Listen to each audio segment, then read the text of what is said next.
निश्चित रूप से उन्हें प्रकाश में लौटते हुए देखेगा। हालांकि तेरे शब्द तुम्हारी प्रसिद्धि या जन्म नहीं बनेंगे। समृद्धि में तू मुझे विपदा में इकट्ठा करता है। जड़ की बुद्धि और संतुष्टि रखने वाले शांत रहते हैं, कभी भी दुख में दुखी नहीं होते हैं और ना ही खुशी में आनंद लेते हैं।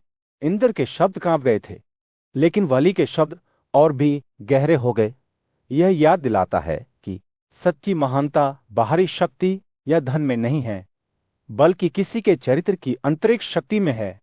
जैसे ही इंद्र चले गए, उन्होंने अपने भाग्य और मानव महिमा के क्षणभंगुर स्वभाव पर विचार किया। सूर्य बलि की पूर्व महिमा पर अस्त हो गया था। उसके राशि रूप पर एक छाया डाल रहा था। वह पराक्रमी देवता शक्र के सामने खड़ा था, जो उसे जिज्ञासा और तिरस्कार के मिश्रण के साथ देख रहा था। वली, जो कभी दानवों का पूज्य स्वामी था, अब एक सुनसान जरा में भूसी पर रहने के लिए गधे का विनम्र रूप धारण करता था। साका की आवाज हवा में उछल पड़ी जब उसने वाली से उसकी वर्तमान स्थिति के बारे में सवाल किया। पहले आप हजारों की संख्या में लोगों के साथ दुनिया में घूमते थे, अपने वहव से झुलसे हुए थे और हमें कुछ भी नहीं मानते थे। अब आप रिश्तेदारों और दोस्तों से दूर हो गए हैं। क्या आप इस दयनीय दुर्दशा पर दुखी नहीं हैं? साकरा के शब्द कांप गए, लेकिन वरी का चेहरा परेशान नहीं हुआ। वरी खिलखिलाकर मुस्कुराया। उसकी आंखें गहरी समझ के साथ चमक रही थी। मुझे दुख नहीं हो रहा है, हे साकरा, उसने कहा, क्योंकि मुझे पता है कि सभी चीजें अस्थायी हैं, जो समय के प्राकृतिक कण से पैदा हुई हैं। मेरा शरीर बदल सकता है, लेकिन मेरा सार अपरिवर्तित रहता है। वह अपने सामने के परिदृश्य का सर्वेक्षण करते हुए रुकावटी समझाने लगा। समय एक सागर की तरह है। उसकी आवाज ने शक्र के चारों ओर शांति का जादू बुनना शुरू कर दिया। इसकी कोई सीमा नहीं है, कोई तक नहीं है। यह सभी प्राणियों को दूर कर देता है, चाहे उनकी ताकत, सुंदरता या भाग्य कुछ भी हो। मैं समय से पराजित हो गया हूं, और इसलिए मुझे क्या दुख हो सकता है? उसने उस व्यक्ति की शांति के साथ बात की जिसने नश्वर जीवन की छोटी चिंताओं को पार कर लिया था। जैसे ही वह बोल रहा था, वली के शब्दों ने साकरा के भीतर एक गहरा आत्मनिरीक्षण जगाया। भगवान का चेहरा नरम हो गया। उसकी आंखें एक नई समझ को प्रतिबिंबित करती हैं। आप सही हैं, हे वली, साकरा ने अंत में कहा। समय सभी चीजों का महान संयोजक है। मैं अपने स्वयं के गर्व और अज्ञान से अंधा हो गया हूं। वली ने करुणा से हिराया। उसकी आवाज ज्ञान से भरी हुई थी। देवता, पुरुष, पितर, गंधर्व, सांप और राक्षस सभी कभी मेरे नियंत्रण में थे, लेकिन यह किसी अंतर्निहित शक्ति या पुण्य के कारण नहीं था कि मैंने शासन किया। यह केवल चीजों का स्वाभाविक क्रम का। वह चक्र का सर्वेक्षण करते हुए रोका। समृद्धि और उसके विपरीत एक के बाद एक आते जाते हैं। वली ने आगे कहा, मैं अपने पतन पर दुखी नहीं होता, क्योंकि मुझे पता है कि यह समय की भव्य टेपेस्ट्री में एक क्षणिक क्षण है, और इसलिए मैं सभी चीजों की अस्थिरता को स्वीकार करते हुए शांति और शांति का व्यवहार अपनाऊंगा। जैसे ही सूरज क्षितिज के नीचे डूबता है, एक गर्म नारंगी चमक में परिदृश्य को फेंकते हुए वली के शब्द सकर पर एक कोमल आशीर्वाद की तरह स्थिर हो जाते हैं। भगवान ने धीरे धीरे से हिलाया। उनकी आंखें एक नई समझ से भरी हुई थी कि सच्चा ज्ञान बाहरी शक्ति या महिमा में नहीं है, बल्कि समय की अटूट यात्रा की मान्यता में है। नश्वर समझ से परे एक क्षेत्र में भीष्म अपनी आंखों के सामने प्रकट होने वाले एक वैमानिक नाटक के गवाह के रूप में खड़े थे। पाक के प्रसिद्ध दंडक इंद्र ने देवी श्री को समृद्धि के अवतार, वरी उच्चात्मा वाले दैत्य राजा के रूप से उभरते हुए देखा। जैसे ही श्री ने चमक के साथ चमक दिखाई, इंद्र की आंखें आश्चर्य से फैल गई। हे वली, उसने पूछा, ये कौन है जो भव्यता से चमक रहा है, जो सिर और सोने के कंगनों से अलंकृत है? वो कौन है जो आत के शरीर से चारों ओर महिमा का प्रभामंडल उत्सर्जित करती है? भले ही वली उलझन में था, उसने जवाब दिया, मुझे नहीं पता कि वो असुर लड़की है या दिव्य या मनुष्य। आप खुद उससे पूछ सकते हैं। लेकिन इंद्र की जिज्ञासा अनखी रही। प्यारी मुस्कान के स्वामी, उसने श्री से विनती की, तू कौन है जो कमल के बीच रहता है? मुझे अपना नाम बताए। तू वास्तव में कौन है जो देवताओं के स्वामी को छोड़ने के बाद अपने ही वह से जल रहा है? श्री ने गूढ़ता से मुस्कुराते हुए कहा, मेरे कई नाम हैं। वास्तव कुछ मुझे दुशाह कहते हैं, अन्य विदिशा मुझे भूति, लक्ष्मी और श्री के नाम से भी जाना जाता है। हृदय का भय और गहरा हो गया जब उसने उसकी महानता को देखा। उसने पूछा, हे स्त्री, तुम अब वली को लंबे समय तक उसके पास रहने के बाद क्यों छोड़ रही हो? क्या ये मेरे किसी कार्य के कारण है? क्या ये किसी कार्य के कारण है जो वली ने किया है? श्री का जवाब गूढ़ और मार्मिक दोनों था। न तो निर्माता और न ही आदेशक ने मुझ पर शासन किया है। यह वो समय है जो मुझे एक स्थान से दूसरे स्थान पर ले जाता है। क्या के सकर वली की उपेक्षा मत करो ने बाली से अपने प्रस्थान को समझने की कोशिश करते हुए दबाव डाला। हे देवी प्लूम से अलंकृत, क्या आप वली को छोड़ देते हैं? आप भी मेरे पास क्यों आते हैं? मुझ में रहने के लिए श्री के शब्द एक कोमल फटकार थे। मैं सच्चाई में, उपहारों में, अच्छी प्रतिज्ञाओं में, तपस्या में, पराक्रम में और पुण्य में रहता हूं। वली इन सब से गिर गया है। वह एक बार ब्राह्मणों के प्रति समर्पित था, सच्चा था और अपने जुनून को नियंत्रित करता था। हालांकि बाद में वो ब्राह्मणों के प्रति शत्रुता की भावनाओं को संजोने लगा और गंदे हाथों से स्पष्ट मक्खन को छूने लगा। इंद्र की अभिव्यक्ति उदास हो गई क्योंकि उसे श्री के वली से चले जाने का कारण समझ में आया। उसने उसके सम्मान की रक्षा करने की कसम खाई और कहा, हे कमल के बीच रहने वाले देवताओं, मनुष्यों और सभी प्राणियों में से एक भी व्यक्ति आपको हमेशा के लिए सहन नहीं कर सकता है। श्री ने सहमति में सिर हिलाते हुए कहा, वास्तव में हे पुरनर, देवताओं में से कोई नहीं है। गंधर्व, असुर। एक शांत और शांत वातावरण में असुर नामुची समृद्धि से विमुख लेकिन दिल से परेशान नहीं था। जैसे कि विशाल समुद्र पूरी तरह से शांत था। देवताओं के प्रमुख पुरंदर पूछताछ के शब्दों के साथ उनके पास पहुंचे। अपने स्थान से गिर गए रस्सियों से बंधे अपने दुश्मनों के प्रभाव में लाए गए और समृद्धि से वंचित। क्या आप हे नामुची दुख में लिप्त हैं या आप अपने दिन खुशी से बिताते हैं? नामुची ने अक्ष दृष्टि से पुरंदर की ओर देखा। उनके शब्द ज्ञान से टपक रहे थे। ऐसे दुख में लिप्त होने से जिसे रोका नहीं जा सकता, वो केवल अपने शरीर को बर्बाद करता है और अपने दुश्मनों को खुश करता है। उन्होंने कहा, कोई भी दूसरे के दुख को अपने ऊपर लेने से हल्का नहीं कर सकता है। इन कारणों से हे चक्र, मैं दुख में लिप्त नहीं हूं। पुरंदर ने नामुची के शब्दों को ध्यान से सुना। उनकी अभिव्यक्ति जिज्ञासा और सम्मान का मिश्रण थी। उन्होंने नामुची के ज्ञान की गहराई को समझने की कोशिश करते हुए जोर दिया, यह सब जो आप देखते हैं उसका एक अंत है। नामुची ने आगे कहा, दुख में मोह व्यक्तिगत सुंदरता, समृद्धि, जीवन और स्वयं पुण्य को नष्ट कर देता है। जैसे ही पुरंदर ने सुना, उसने महसूस किया कि नामुची के शब्दों के भार के साथ उसका मन फैल रहा है। उसे एक ऐसी सच्चाई का एहसास हुआ जो मानव अस्तित्व की क्षणभंगुर प्रकृति से परे है। नामुची के शब्द गर्मी के दिन एक हल्की हवा की तरह थे जो सुखदायक और शांत था। नामुची ने कहा, निस्संदेह उस दुख को दबाते हुए जो अपने ऊपर आता है और जो मन के अनुचित स्वभाव से पैदा होता है। सच्चा ज्ञान रखने वाले व्यक्ति को अपने मन में उस बात को प्रतिबिंबित करना चाहिए जो सर्वोच्च भलाई के लिए उत्पादक है और जो हृदय में ही निवास करता है। जब कोई व्यक्ति अपने मन को इस बात पर स्थापित करता है कि उसके सर्वोच्च अच्छे के लिए क्या है, तो निस्संदेह जो परिणाम होता है वो यह है कि उसके सभी उद्देश्य पूरे हो जाते हैं। जैसे जैसे बातचीत जारी रही, पुरंदर ने महसूस किया कि वो खुद को नामुची के ज्ञान की गहराई में खींच रहा है। उसने नई आंखों से दुनिया को देखा और अस्तित्व की प्रकृति के बारे में उसकी समझ हमेशा के लिए बदल गई। नामुची ने कहा, एक आदेश रहता है और कोई दूसरा नहीं है। उसका नियंत्रण गर्भ के भीतर मौजूद अस्तित्व पर फैला हुआ है। महान आदेशकर्ता द्वारा नियंत्रित मैं आगे बढ़ता हूं। जैसे वो मुझे नीचे की ओर ले जाता है, जैसे पानी नीचे की ओर बह रहा हो। इस क्षण में पुरंदर ने महसूस किया कि उसके अपने अस्तित्व का भार उसके कंधों से उतर गया है। उसने देखा कि वह अपने भाग्य का स्वामी नहीं था, बल्कि जीवन के भव्य खेल में एक ज्ञाता था जो एक ही सेनापति की सनक के अधीन था। और फिर भी इस एहसास के बावजूद नामुची के शब्द निराशा या निराशा से भरे नहीं, इसके विपरीत उन्होंने स्वीकृति और संतुष्टि की भावना व्यक्त की, यह जानते हुए कि अस्तित्व क्या है और मुक्ति क्या है, और यह भी समझते हुए कि बाद वाला पहले वाले से श्रेष्ठ है। मैं नहीं समझता।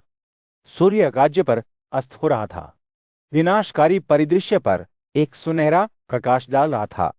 सबसे बड़े पांडव भाई युधिष्ठिर गंगा नदी के तट पर अपने बुद्धिमान और आदरणीय गुरु भीष्म के बगल में बैठे थे।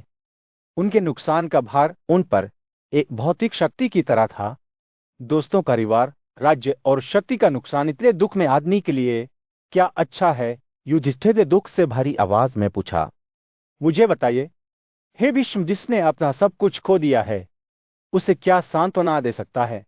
भीष्म की आंखें समय की गहराई में ही कटकट की लगाती दिखी। जब उन्होंने जवाब दिया, धैर्य ऐसी स्थिति में युधिष्ठिर के लिए सबसे अच्छा है। यह वो शक्ति है जो हमें सबसे काले क्षणों में बनाए रखती है, और यह समृद्धि को फिर से खोलने की कुंजी है। जैसे ही भीष्म ने बात की, उनका मन वापस एक प्राचीन कथा की ओर भटक गया। एक दैत्य राजा वली, जिसे आकाश के शक्तिशाली देवता इंद्र ने हराया था। फिर भी जब इंद्र ने अपनी पहाड़ी गुफा में उनका सामना किया, तो वली ने दुख या निराशा के कोई संकेत नहीं दिखा। इंद्र ने अपने राजसी हाथी ऐरावत पर बैठे हुए दिव्य प्राणियों के अनुचरों से घिरे हुए पूछा, हे वली, तू क्यों अड़ी रहता है? कि वली की प्रतिक्रिया एक गड़गड़ाहट की तरह थी। मैं विचलित नहीं हुआ, क्योंकि मैं समय की वास्तविक प्रकृति को समझ गया हूं। यह वह समय है जो मुझे अपने मार्ग पर ले जाता है, और यह वह समय है जिसने आपको भी प्रेरित किया है।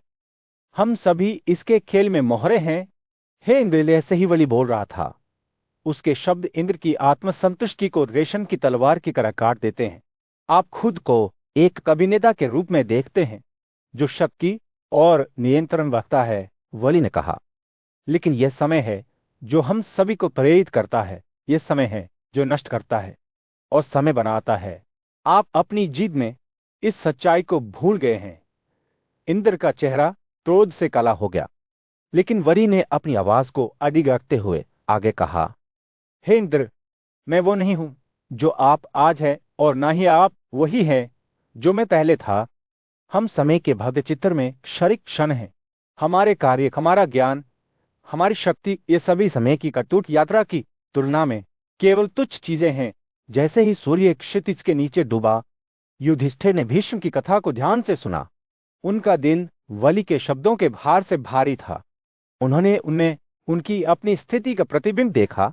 एक अरुस्मारक की सबसे काले क्षणों में भी हमेशा आशा थी, क्योंकि यह समय ही है जो परिवर्तन और नवीकरण लाता है। उसके बाद की खामोशी में युधिष्ठिर ने भीष्म की ओर मुड़कर पूछा, आपको क्या लगता है कि मुझे क्या करना चाहिए? हे भीष्म, मैं कैसे कर सकता हूं? एक ने दिन की शांत सुबह में बुद्धिमान राजा युधिष्ठिर ने अपनी पूज्य दादी भीष्म से सलाह मांगी।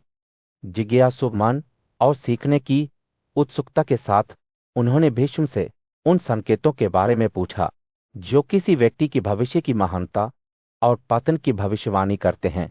भीष्म अपनी आंखों में एक चमक के साथ देवताओं के क्षेत्र से एक प्राचीन कथा सुनाने लगे। उन्होंने एक महान तपस्वी नारद के बारे में बात की, जिन्होंने नश्वर पुरुषों की सीमाओं को पार कर लिया था। नारद की चमक स्वयं ब्रह्मा की तरह असीम थी, और उनके पास दोनों दुनियाओं इस एक और दूसरे को समान स्पष्टता के साथ दिखने की शक्ति थी। जैसे ही सूर्य क्षितिज पर अपनी सुनहरी किरणों को पृथ्वी पर डालते हुए उग्र आया, नारद ने पवित्र नदी गंगा में स्नान करने का फैसला किया। वह उसके सटीक जल में चला गया जो ध्रुव के राजसी दर्रे से बहता था। यहीं पर देवताओं के पराक्रमी राजा इंद्र भी खुद को शुद्ध करने आए थे। दोनों दिव्य प्राणियों ने अपना स्नान पूरा किया और नदी के किनारे एक साथ बैठे दिव्यषियों के गौरवशाली कार्यों के बारे में बातचीत में खो गए। वे पुरानी कहानियों का पाठ करते थे।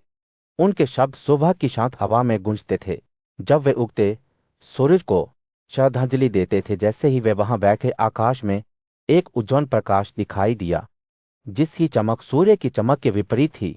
चमकदार वस्तु करीब आती गई और नारद और इंद्र ने समृद्धि की देवीश्री को देखा, जो अपने अप्सरों के परिवार के साथ उन पर उतर रही थी।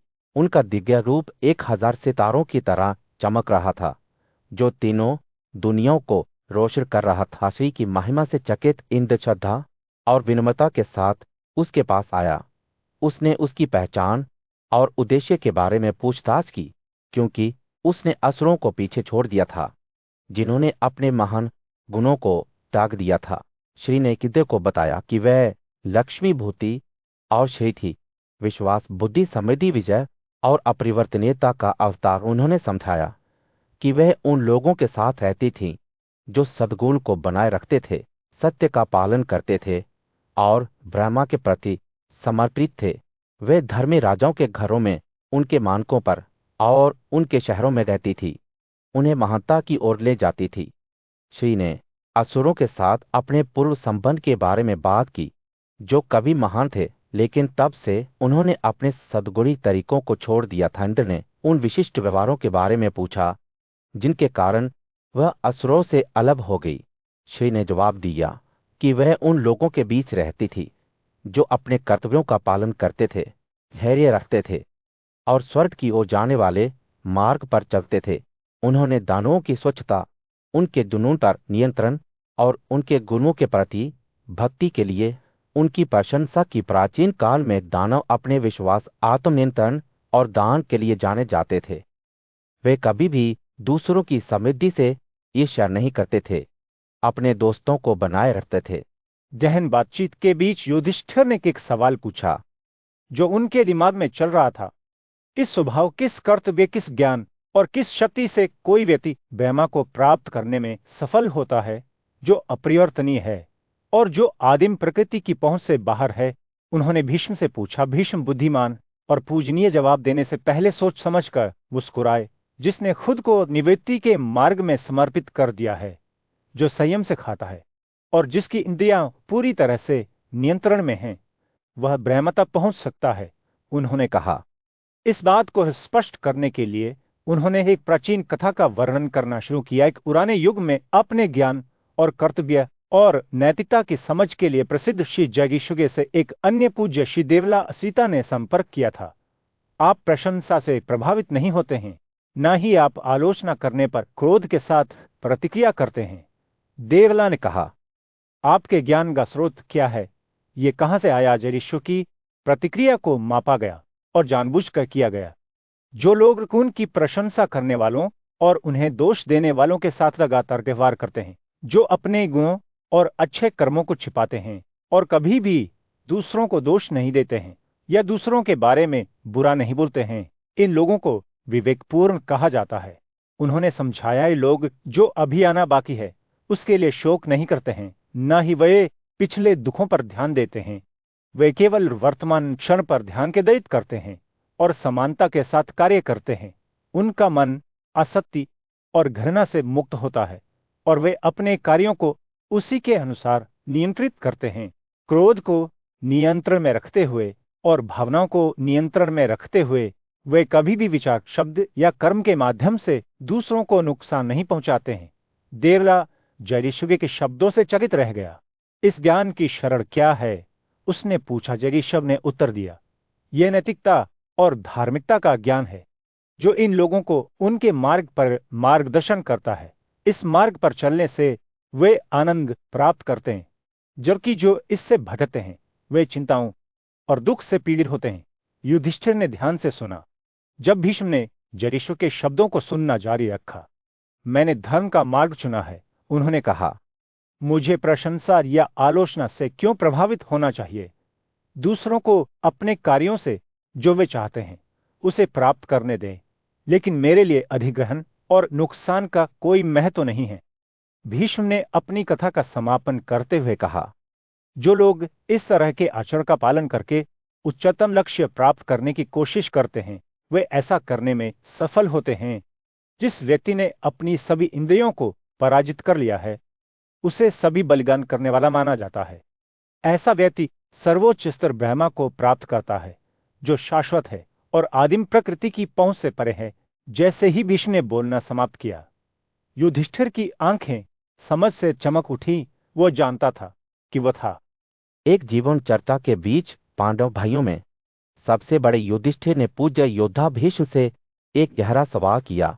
उन्होंने पूछा, मनुष्यों में से कौन सभी से प्यार करता है, सभी को खुशी देता है और हर गुण और उपलब्धि रखता है?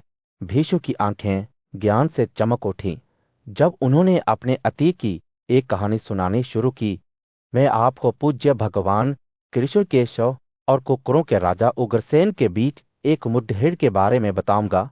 उन्होंने कहा, यह दृश्य एक पुराने युग में स्थानांतरित हो गया, जहां उग्रसेन एक न्यायपूर्ण शासक दिग्शिनार से गहराई से मोहित थे। उग्रसेन ने भगवान कृष्ण से कहा, सभी लोग नारद की खूबियों के बारे में बहुत बात करते हैं। मेरा मानना है कि इस महान ऋषि के पास वास्तव में हर तरह के गुण और उत्कृष्टता होनी चाहिए। भगवान कृष्ण जानबूझकर मुस्कुराए और नारद के उल्लेखनीय गुणों को गिनाने लगे। नारद शास्त्रों में उतने ही विद्वान हैं जितना कि वे अपने आचरण में गुणी हैं। फिर भी वे गरु को कभी भी उन्हें भस्म नहीं होने देते हैं। उन्होंने कहा, यही कारण है कि वे हर जगह पूजनीय हैं। वे असंतोष, क्रोध, कामुकता और भय से मुक्त हैं। शांति का एक सच्चा अवतार। जैसे ही भगवान कृष्ण ने बोलना जारी रखा, उनके शब्दों ने नारद के अनुकरणीय चरित्र की एक जीवंत तस्वीर पेश की। वे विलंब से मुक्त हैं और उन्हें साहस है। उन्होंने कहा, इस कारण से उनकी हर जगह पूजा की जाती है। उनका आचरण अटूट है, इच्छा या अहंकार से बेदाग है। वे कभी भी अपने वादों को नहीं तोड़ते हैं और इसके लिए उन्हें हर जगह सम्मान दिया जाता है। नारद के गुणों की कोई सीमा नहीं थी, जैसा कि भगवान कृष्ण ने उन्हें सूचीबद्ध किया था। वे आध्यात्मिक ज्ञान के सिद्धांतों से परिचित हैं, शांति के लिए तैयार हैं, महान ऊर्जा रखते हैं और अपनी इंद्रियों के स्वामी हैं। उन्होंने कहा, वे छल से मुक्त हैं, बोलने में सच्चे हैं और ऊर्जा, प्रसिद्धि, बुद्धि, ज्ञान, विनम्रता, जन्म, तपस्या और वर्षों से प्रतिष्ठित हैं। जैसे ही भगवान कृष्ण ने बोलना समाप्त किया, सभा शांत हो गई। नारद की पूर्णता के चित्र से मंत्रमुग्ध हो गई। युधिष्ठिर ने भीष्म को आश्चर्य की गहरी भावना से देखा। उनकी आंखें दिक्कशी के प्रति श्रद्धा से चमक रही थी। युधिष्ठिर ने पूछा, वास्तव में ऐसा कौन है जो उससे त्याग नहीं करेगा, जो इस तरह से हर योग्यता और उपलब्धि रखता है? सभा चुप रही। प्रत्येक सदस्य विचार में खो गया। पूज्य श्री नारद के असाधारण गुणों पर विचार कर रहा था। पांडव भाइयों में सबसे बड़े युधिष्ठिर एक शांत जंगल के बीच में पूज्य योद्धा भीष्म के बगल में गहरे चिंतन में बैठ गए। हवा खिलते फूलों की मीठी खुशबू से भर गई। जब युधिष्ठिर ने भीष्म से अपने गहन प्रश्न पूछे, युधिष्ठिर ने कहा, हे पूज्य, मैं सृष्टि और विनाश के रहस्यों को समझना चाहता हूँ। सभी प्राणियों की उत्पत्ति और अंत क्या है? इस संसार में उनके कर्तव्य और कार्य क्या हैं? मैं समय के विभाजन और प्रत्येक युग में जीवन की निर्धारित अवधि के बारे में जानना चाहता हूँ।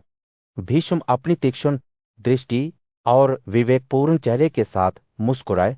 जब उन्होंने दीर्घास से चली गई एक प्राचीन कथा का वर्णन करना शुरू किया, भीष्म ने कहा, पुराने दिनों में व्यास के पुत्र सुक ने इन मामलों पर ज्ञान प्राप्त करने की कोशिश की थी।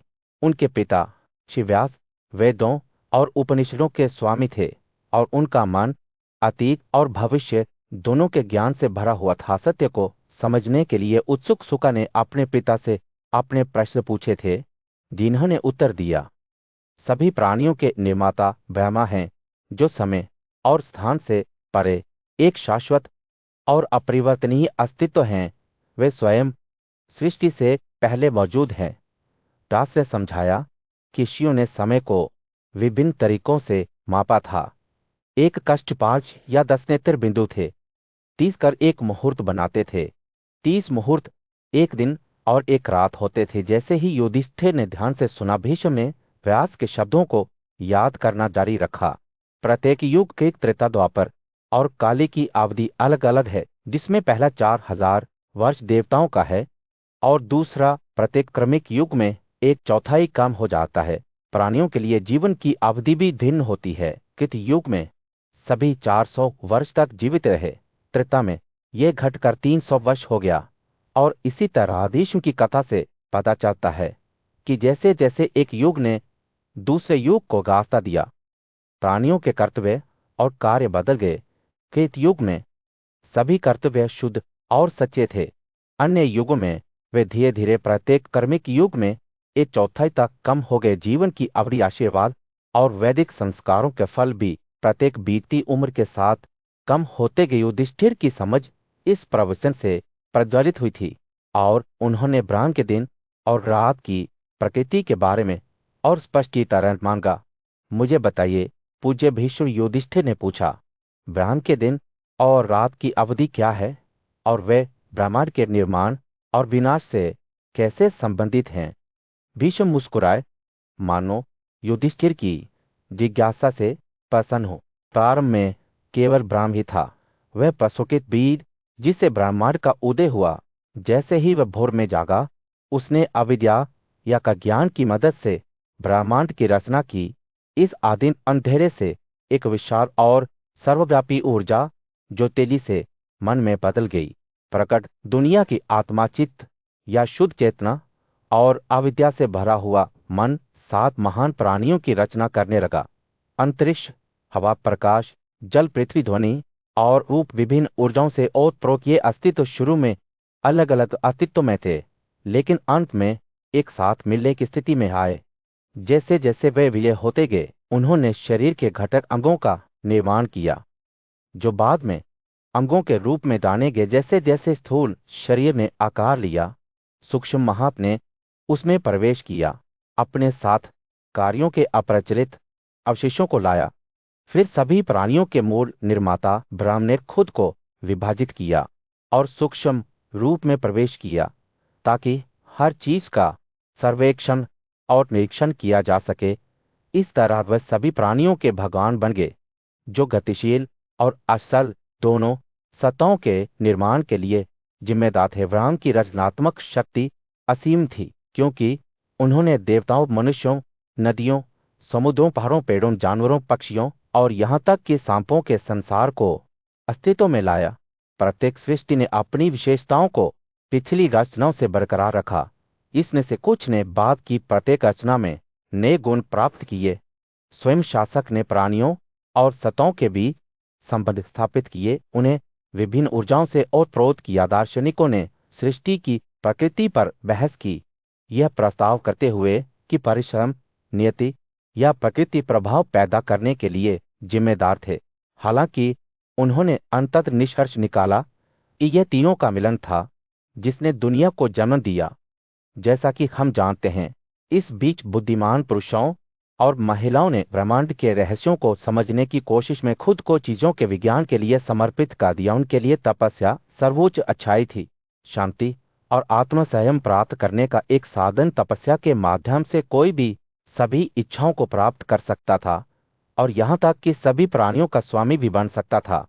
शिव तपस्या के प्रति अपने समर्पण के माध्यम से वेदों को लगातार पढ़ने में सक्षम थे, जिसमें सृष्टि के रहस्य और मुक्ति का मार्ग शामिल था। सभी प्राणियों के परम गुरु ने वेदों के शब्दों से हर चीज की रचना की, उन्हें ऐसे ज्ञान से ओतप्रोत किया जिसकी ना तो शुरुआत थी और ना ही अंत। शिवों के नाम अस्तित्व में मौजूद चीजों में देखे जाने वाले रूपों की विविधताएं और कार्यों का क्रम सभी वेदों से उत्पन्न हुए।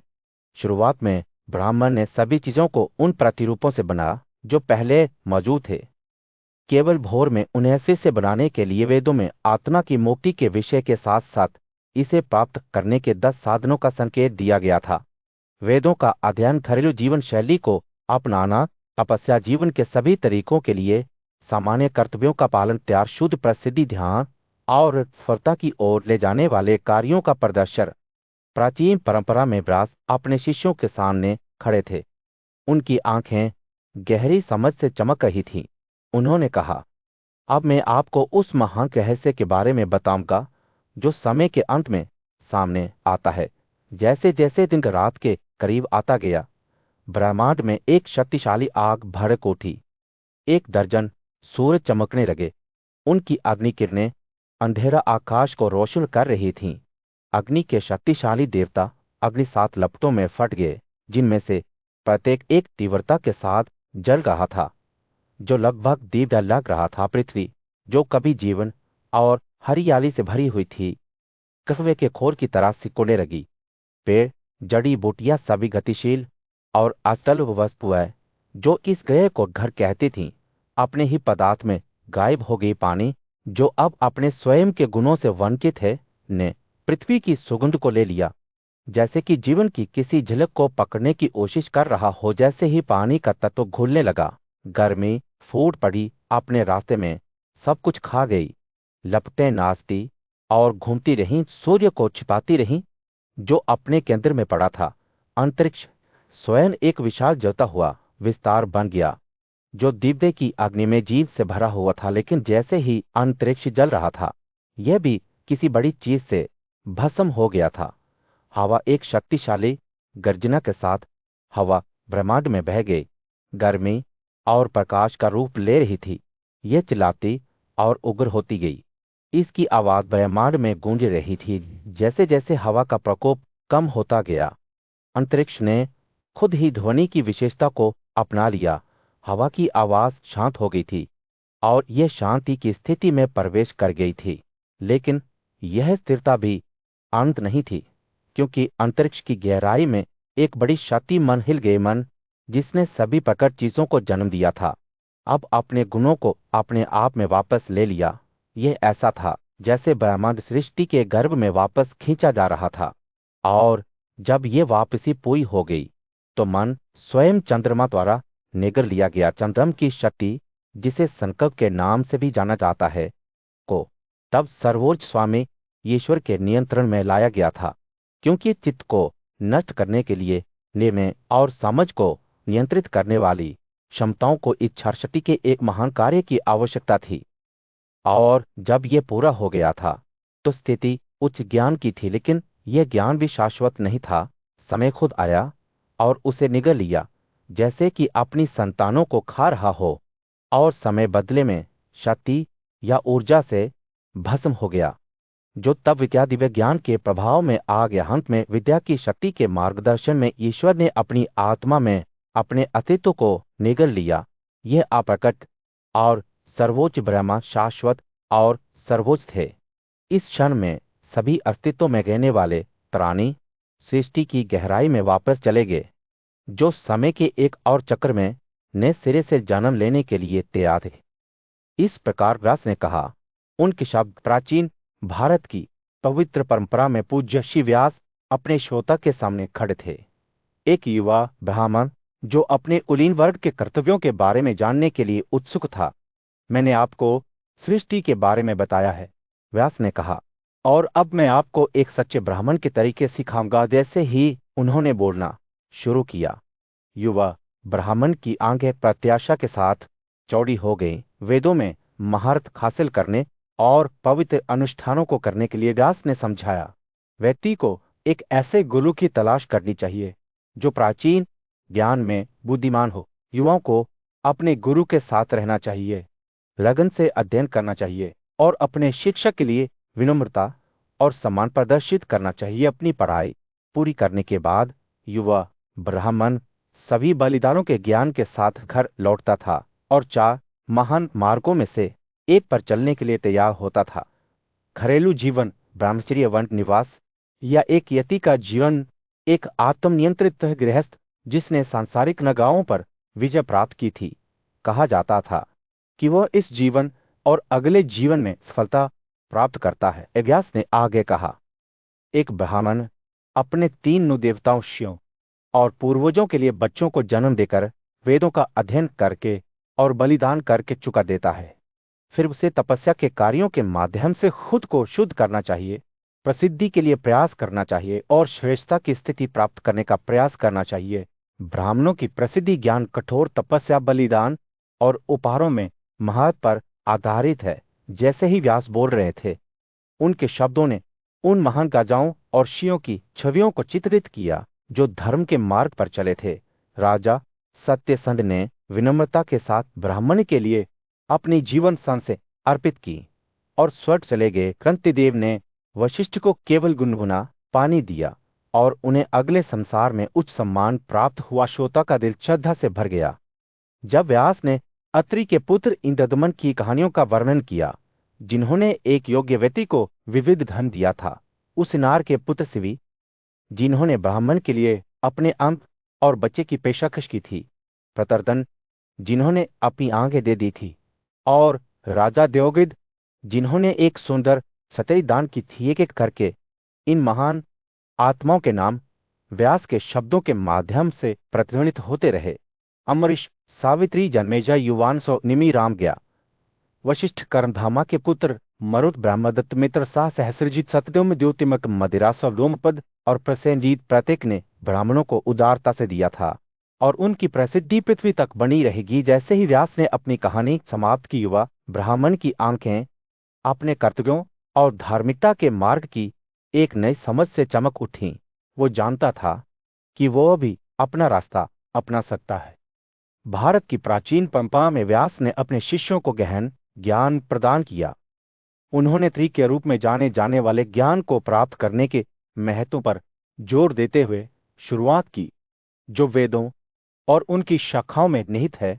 इस ज्ञान में अमीर, समन, वर्ण, अक्षर, यजु और आत्व शामिल हैं।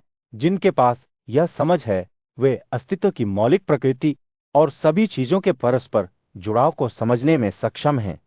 व्यास ने तब गुणों के बारे में बात की जो एक ब्राह्मण को अपनी आध्यात्मिक यात्रा में सफल होने के लिए विकसित करने चाहिए। उन्होंने वेदों में निर्धारित कर्तव्यों के अनुसार जिन्हें दूसरों को नुकसान पहुंचाए बिना अपनी आजीविका कमाने और अपनी भावनाओं और प्रवृत्तियों को नियंत्रित करने के महत्व पर जोर दिया।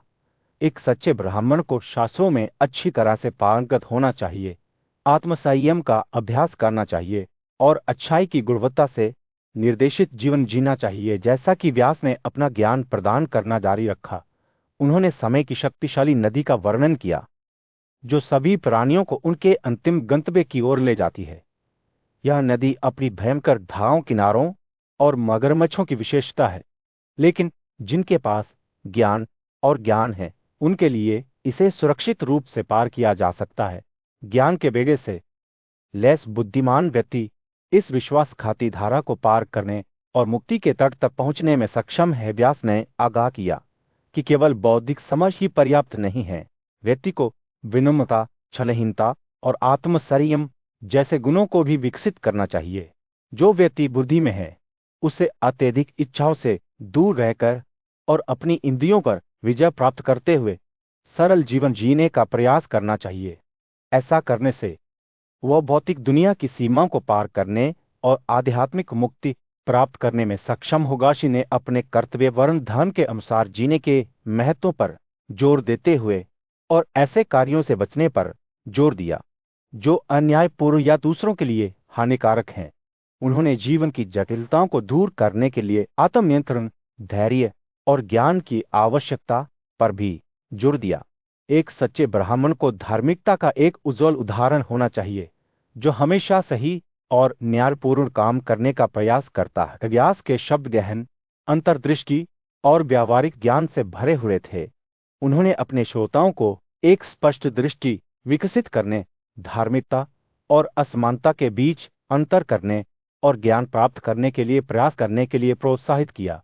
इन सिद्धांतों के अनुसार जीने से कोई भी सबसे कठिन चुनौतियों को पार कर सकता है और आध्यात्मिक सफलता प्राप्त कर सकता है। जैसे ही व्यास ने अपनी शिक्षाओं को समाप्त किया, उन्होंने आगाह किया कि केवल बौद्धिक समझ ही पर्याप्त नहीं है। व्यक्ति को विनम्रता, छलहीनता और आत्मसंयम जैसे गुणों को भी विकसित करना चाहिए। जो व्यक्ति बुद्धि से ग्रस्त है, उसे अत्यधिक इच्छाओं से दूर रहकर और अपनी इंद्रियों पर विजय प्राप्त करते हुए सरल जीवन जीने का प्रयास करना चाहिए। ऐसा करने से वह भौतिक दुनिया की सीमाओं को पार करने और आध्यात्मिक मुक्ति प्राप्त करने में सक्षम होगा। अंत में व्यास की शिक्षाओं ने एक गहरा संदेश दिया कि सच्ची समता केवल अपने कर्तव्य के अनुसार जीने जैसे गुणों को विकसित करने से ही प्राप्त की जा सकती है। एक शांत और शांत वातावरण में व्यास ने अपने श्रोताओं के साथ अपने गहन ज्ञान को साझा करना शुरू कर दिया। यदि सच्ची मुक्ति की इच्छा है, उन्होंने कहा, तो ज्ञान प्राप्त किया जाना चाहिए। उन्होंने समझाया कि जीवन की धाराओं से प्रभावित व्यक्ति नदी पर एक पत्ते की तरह ज्ञान प्राप्त करके स्थिरता और दिशा प्राप्त कर सकता है। व्यास ने ज्ञान की तुलना एक ऐसे बेया से की जो किसी को समय के अशांत जल के पास सुरक्षित रूप से ले जाएगा। वे बुद्धिमान व्यक्ति जिन्होंने आत्मा की प्रकृति और जीवन की क्षणभंगुर प्रकृति के बारे में अंतर्दृष्टि प्राप्त की थी, वे इस विश्वासघाती धारा को पार करने में दूसरों की सहायता कर सकते थे। हालांकि जो अज्ञानी है वह खुद को या दूसरों को इसकी धाराओं से बचाने में असमर्थ रहे। सच्ची मुक्ति प्राप्त करने के लिए व्यास ने योग की 2 और 10 आवश्यकताओं को पूरा करने के महत्व पर जोर दिया। स्थान, कार्य, स्नेह, वस्तु, साधन, विनाश, निश्चितता, आंखें, भोजन, दमन, मन और सर्वेक्षण। उन्होंने जोर देकर कहा कि व्यक्ति को पहले समझ की सहायता के माध्यम से वाणी और मन दोनों को नियंत्रित करना चाहिए, जिससे एक शांत और शांतिपूर्ण स्थिति मिल सके। व्यास ने उन गुणों का वर्णन करना जारी रखा जो किसी को मुक्ति की ओर ले जाते थे, चाहे वो दयालु हो या क्रूर, वेदों के बारे में जानकार हो या अनजान धर्मी हो, या दुष्ट अमीर हो या गरीब, इससे कोई फर्क नहीं पड़ता था। जो महत्वपूर्ण था वह था अपने मन को इन गुणों की ओर निर्देशित करना, जो अंततः जीवन के विशाल और विश्वासघाती सागर को पार करने की अनुमति देता था। फिर उन्होंने इस अवधारणा को स्पष्ट करने के लिए एक द्वंद्व सादृश्य का उपयोग किया। इसके भीतर जीव वाला शरीर एक उत्कृष्ट रथ है। उन्होंने कहा, जब बलिदान और धार्मिक संस्कारों को इसका उपास्ता बनाया जाता है तो शर्म आती है कि इसका विरुद्ध उपाया और अपाया। इसका कोर श्वास को अपना अक्ष कहा जाता है, श्वास को प्राण का युग कहा जाता है। ज्ञान और अस्तित्व की निर्धारित अवधि घोड़ों को बांधने के लिए इसके बिंदु हैं। उन्होंने समझाया कि जब किसी की आत्मा सांसारिक इच्छाओं और दोषों के प्रति आसक्ति से मुक्त हो जाती है तो वह इस रथ को अपने अंतिम लक्ष्य की ओर ले जा सकती है। व्यास ने तब धारणा की अवधारणा का वर्णन किया। एक समय में एक चीज पर मन को स्थापित करना। योगिन उचित प्रतिज्ञाओं और प्रतिबंधों का पालन करते हुए सभी 7 प्रकार के धारणाओं में अभ्यास करते हैं। धीरे धीरे पृथ्वी, वायु, अंतरिक्ष, जल, अग्नि, चेतना और समझ पर प्रभुत्व प्राप्त करते हैं। जैसे जैसे श्रोता की समझ गहरी होती गई, व्यास ने उन विभिन्न चरणों का खुलासा किया जो योगी अपने भौतिक रूप को पार करते हुए अनुभव करेंगे। पहले चरण में वेलकिन धुंधले वाष्प जैसे सूक्ष्म पदार्थ से भरा हुआ प्रतीत होता था। अगले में योगी ने अपने भीतर अपने दिल के आकाश में पानी का रूप देखा। जैसे जैसे यह भी गायब होता गया, आग का रूप खुद को प्रदर्शित करता गया। उसके बाद हवा का रूप उच्च चमक के एक अच्छे स्वभाव वाले हथियार के रूप में चमकता हुआ दिखाई दिया। जैसे जैसे योगी आगे बढ़ते गए, उन्होंने धीरे धीरे तत्वों पर महारत हासिल की और इसके साथ विभिन्न असाधारण क्षमताएं वे अपने शरीर से प्रजापति जैसे जीव बना सकते थे। एक शांत वातावरण में व्यास अपने शिष्यों से धीरे चिंतन में बैठे। उनमें से एक सुका जिज्ञासा के साथ ज्ञान की प्रकृति के बारे में गहन प्रश्नों के उत्तर खोजने के लिए पास आया। महर्षि सुका ने शुरू किया, आपने ध्यान के महत्व और ज्ञान के माध्यम से मुक्ति की खोज के बारे में बात की है, लेकिन यह ज्ञान वास्तव में क्या है? क्या यह सच्चाई की खोज है जो त्रुटियों को दूर करने से उत्पन्न होती है, या शायद कर्तव्यों का मार्ग जो हमें हमारे उद्देश्यों की ओर ले जाता है? सुका के सवाल पर विचार करते हुए व्यास की आंखें चमक उठी। ना जवान व्यास ने जवाब दिया, ज्ञान केवल बौद्धिक समझ का विषय नहीं है, यह जीवन के सभी पहलुओं में ज्ञान का उपयोग है।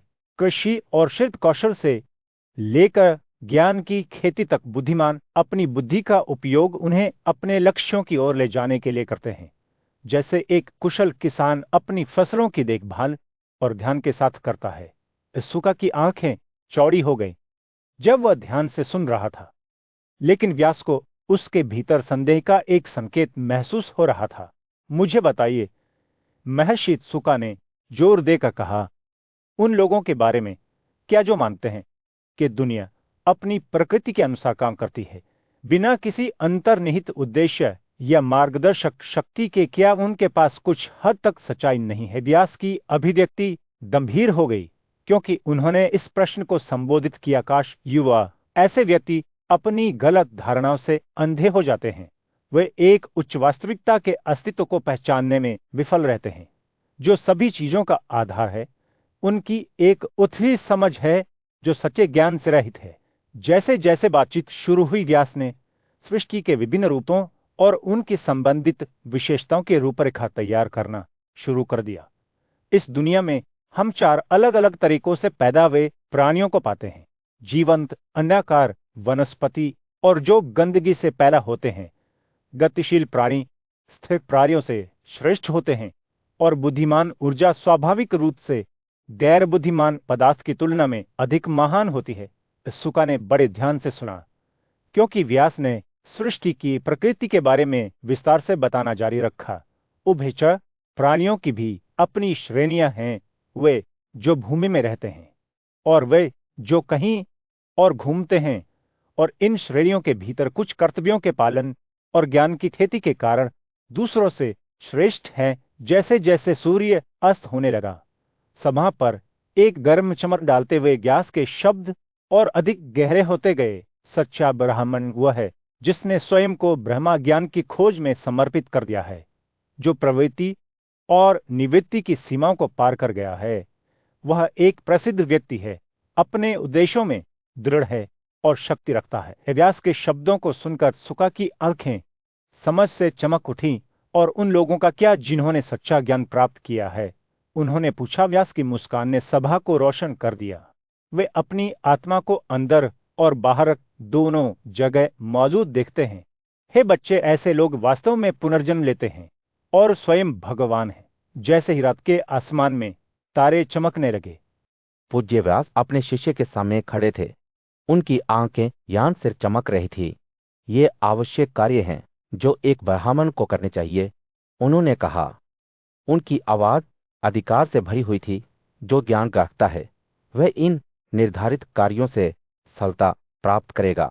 लेकिन एक संदेह है, मेरे बच्चे, ये कार्य अनिवार्य हैं या वैकल्पिक? व्यास रुक गए, अपने विचारों को इकट्ठा करते हुए आगे बढ़े। कुछ कहते हैं कि परिश्रम सभी कार्यों का कारण है, जबकि अन्य कहते हैं कि आवश्यकता ही प्रेरक शक्ति है। अन्य कहते हैं कि प्रकृति ही हमारे कार्यों को निर्धारित करती है। कुछ का तर्क है कि ये परिश्रम और आवश्यकता का संयोजन है, जबकि अन्य कहते हैं कि समय, परिश्रम और प्रकृति सभी आपस में जुड़े हुए हैं। जैसे ही वे बोल रहे थे, व्यास के शब्दों ने विभिन्न दृष्टिकोणों की एक रेखा बनाई। कुछ लोग मानते हैं कि वस्तुएं मौजूद हैं, मौजूद नहीं हैं, या उनका अस्तित्व नहीं कहा जा सकता है। अन्य कहते हैं कि उनका अस्तित्व नहीं है, लेकिन योगी ब्रह्मांड को एक के रूप में देखते हैं, ब्रह्मा को अंतिम कारण मानते हैं। उन्होंने दूर की ओर देखा, उनकी आंखें चिंतन में डूबी हुई थी। ब्रह्मा के बारे में बोलते हुए दास की आवाज ने श्रद्धापूर्ण स्वर ले लिया। वेदों में ब्रह्मा की घोषणा की गई है, लेकिन जिन्होंने उनका अध्ययन किया है वे भी इसकी प्रकृति को पूरी तरह से समझ नहीं सकते हैं। यह अकल्पनीय है, फिर भी वेदांता के माध्यम से प्रकट होता है। ब्रह्मा को केवल कार्यों के माध्यम से नहीं देखा जा सकता है। उन्होंने एक बार फिर अपने शिष्य की ओर रुख किया। ब्राह्मणों के लिए निर्धारित बलिदान में ध्यान और पाठ शामिल है, जबकि क्षत्रियों के लिए देवताओं के सम्मान में जानवरों का वध शामिल है। वैश्यों के लिए यह फसलों की खेती और घरेलू जानवरों की देखभाल है, और शूद्रों के लिए अन्य 3 आदेशों की मामूली सेवा है। व्यास के शब्द एक नदी की तरह बहते रहे, जो उनके शिष्य को युगों युगों तक ले जाते रहे। त्रेता की शुरुआत में सब कुछ वैसा ही था जैसा होना चाहिए था। वेद, बलिदान, जातियां और जीवन के तरीके पूरी तरह से मौजूद थे, लेकिन समय बीतने के साथ गिरावट शुरू हो गई। द्वापर और कलयुग में वेद उलझन में पड़ गए और पुरुषों के कर्तव्य गायब हो गए। जैसे जैसे वे बोल रहे थे, व्यास की अभिव्यक्ति उदास होती गई। अन्याय फैल गया और गुड़, मिट्टी, पानी और जड़ी बूटियों के रसदार गुड़ गायब हो गए। वेद स्वयं गायब हो गए, अपने साथ अपने सभी कर्तव्यों को ले गए। जो लोग अपनी व्यवस्था के प्रति वफादार रहे वे पीड़ित थे, और सभी गतिशील और अचल वस्तुओं में बदतर परिवर्तन हुआ। अपनी कहानी समाप्त करते ही रास की आंखें चमक उठी। एक शांत जंगल के बीच महान श्री भीष्म गहन चिंतन में बैठे। उनकी आंखें बंद हो गई, जैसे कि वे भगवान से संवाद कर रहे हों। उनके युवा और उत्सुक शिष्य सुका के आने से उनके विचार बाधित हो गए। सुका को भीष्म ने ऐसे प्रश्न पूछने का निर्देश दिया था जो उन्हें अंतिम समझ की ओर ले जाए। शुक श्रद्धा के साथ भीष्म के पास गया। उसकी आवाज उम्मीद से कांप रही थी। महर्षि, उसने शुरू किया, मुझे मुक्ति का मार्ग खोजने के लिए आपके निर्देशों से निर्देशित किया गया है। कोई व्यक्ति ब्रह्मा को कैसे प्राप्त कर सकता है जो समझ से परे है और प्रत्यक्ष साक्ष्य या अनुमान से समझा नहीं जा सकता है। शुक का प्रश्न हवा में एक चुनौती की तरह लटका हुआ था जो भीष्म के ज्ञान की प्रतीक्षा कर रहा था। भीष्म ने अपनी आंखें खोलीं और एक कोमल मुस्कान के साथ बोलने लगे, मेरे युवा मित्र, उन्होंने कहा, ब्रह्मा का मार्ग तपस्या के माध्यम से नहीं है, ना ही सब कुछ त्याग के माध्यम से, ना ही सांख्य दर्शन या योग की सहायता के माध्यम से। कुंजीत ज्ञान प्राप्त करने, तपस्या का अभ्यास करने, अपनी इंद्रियों को वश में करने और सभी सांसारिक लगावों को त्यागने में निहित है। जैसा कि भीष्म ने कहा, उनके शब्दों ने प्राचीन ज्ञान का एक चित्र बनाया। उन्होंने समझाया कि 5 तत्व पृथ्वी, जल, प्रकाश, वायु और अंतरिक्ष सृष्टि के निर्माण खंड हैं जो हर जीवित प्राणी में मौजूद हैं। शरीर अपने विभिन्न अंगों और इंद्रियों के साथ आत्मा के लिए एक पात्र है जो भीतर निवास करता है। शुक ने ध्यान से सुना। उसकी आंखें आश्चर्य से चौड़ी थीं। भीष्म ने आर्य कहा, जो ज्ञान हमारे भीतर रहता है वो भौतिक दुनिया की सीमाओं से बंधा नहीं है। यह सभी गुणों, ध्वनि, स्पर्श, रूप, स्वाद और सुगंध से परे है। मन एक सारथी इंद्रियों को अपने चुने हुए मार्गों पर मार्गदर्शन करता है, लेकिन सच्चा ज्ञान यह पहचानने में निहित है कि आत्मा सभी गुणों से परे हर प्राणी के भीतर निवास करती है। जैसे ही भीष्म के शब्द अपने चरम पर पहुंचे, शुक ने महसूस किया कि उनकी समझ एक खिलते हुए कमल के फूल की तरह फैल रही है। भीष्म ने कहा, वह बुद्धिमान व्यक्ति जो आत्मा को 6 और 10 गुणों से घिरा हुआ देखता है, अपने ज्ञान में मन की सहायता से ब्रह्मा को प्राप्त करता है। उस क्षण में सुक ने अपनी आंखों से अज्ञान का पर्दा उठा हुआ महसूस किया। उन्होंने सभी चीजों के परस्पर जुड़ाव को देखा कि कैसे हर प्राणी केवल दिव्य की अभिव्यक्ति है। भीष्म के शब्द एक मंत्र बन गए जो उनके भीतर प्रतिध्वनित होते हैं।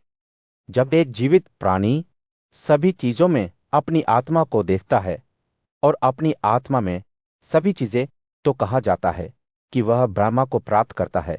जैसे ही सूर्य अस्त होने लगा, जंगल पर एक सुनहरा प्रकाश डालते हुए सुका ने अपने भीतर शांति की भावना को महसूस किया। वो जानता था कि उसे एक अनमोल उपहार दिया गया है। यह समझ कि परम आत्मा हर प्राणी के भीतर निवास करती है और यह कि सच्ची मुक्ति इस एकता को पहचानने में निहित है के साथ। सूर्य लुढ़कती पहाड़ियों पर अस्त होने लगा था, जिससे परिदृश्य पर एक गर्म नारगी चमक चमक रही थी। पूज्य शिवराज एक पत्थर के आसन पर पैर मोड़कर बैठे थे। उनकी आंखें चिंतन में बंद थीं। उनके सामने अर्जुन, युवा योद्धा, ब्रह्मांड के रहस्यों को जानने के लिए उत्सुक थे। उत्तम पुत्र व्यास ने शुरू किया, मैंने आपको सांख्य प्रणाली के अनुसार सच्चाई बताई है। अब जब मैं आपको योग का मार्ग सुना रहा हूं तो सुने। उनकी आवाज धीमी और शांत थी, जैसे गर्मी के दिन हल्की हवा। अर्जुन आगे झुके। उनकी आंखें शी के चेहरे पर टिकी हुई थी। बुद्धि और मन और सभी इंद्रियों का सर्वव्यापी आत्मा के साथ एकीकरण को सर्वोपरि ज्ञान कहा जाता है। राज ने आगे कहा, यह ज्ञान उस व्यक्ति को प्राप्त करना चाहिए जो स्वभाव में शांत है, अपनी इंद्रियों पर महारत हासिल कर चुका है और ध्यान के माध्यम से अपनी नजरों को अंदर की ओर मोड़ सकता है। अर्जुन ने उत्सुकता से सिर हिलाया। उसका मन शी के शब्दों में एक नकलिस्तान में एक सूखे यात्री की तरह पी रहा था। व्यास ने समझाया कि यह ज्ञान केवल योग की 5 बाधाओं को त्यागने से प्राप्त किया जा सकता है। इच्छा, क्रोध, काम, वासना, भय और नींद। क्रोध को स्वभाव की शांति से जीता जाता है। उन्होंने कहा, उनकी आंखें ज्ञान से चमकती हैं। सभी उद्देश्यों को त्यागने से इच्छा पर विजय प्राप्त होती है। व्यास के बोलते हुए अर्जुन का चेहरा समझ से जगमगा उठा। बाधाओं पर विजय पाने के लिए व्यक्ति को पहले अपने पीढ़ी के अंगों और पेड़ को अयोग्य भोग से रोकना चाहिए। व्यक्ति को अपनी आंखों और पैरों को बुद्धिमानी से उपयोग करके और अपने मन और वाणी को अपने कार्यों से बचाना चाहिए। डर को सावधानी से और गर्व को बुद्धिमानों की प्रतीक्षा से जीतना था।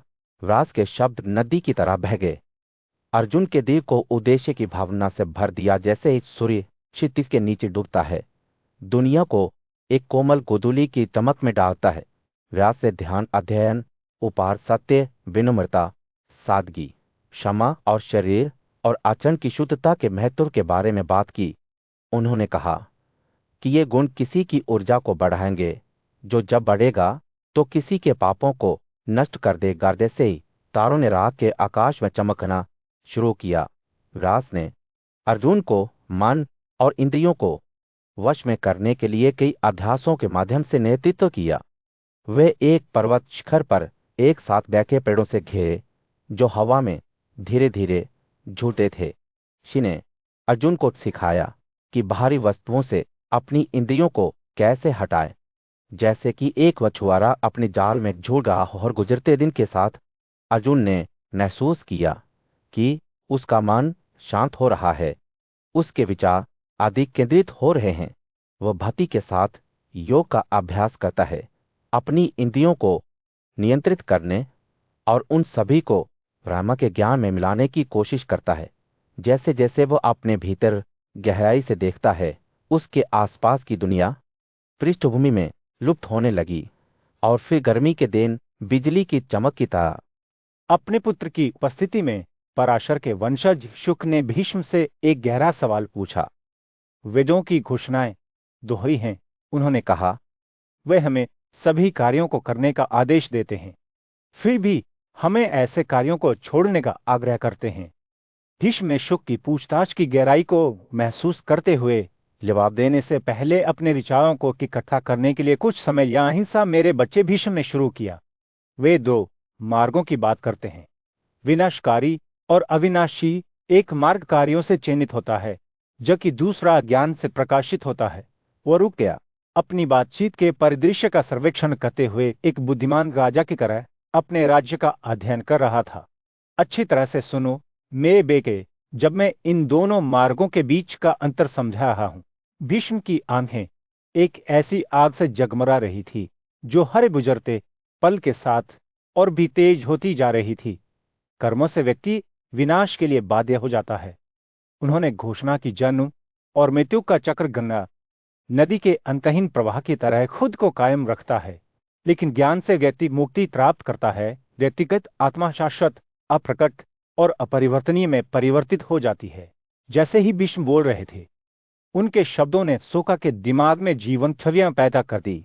उन्होंने एक ऐसे व्यक्ति की कल्पना की जो अस्तित्व के क्षण भंगुर सुखों और पीड़ाओं से ग्रस्त है, जैसे कि एक पत्ता जो एक बवंडर में फंस गया है, जो अपने पुनर्जन्म के चक्र से बचने में असमर्थ है।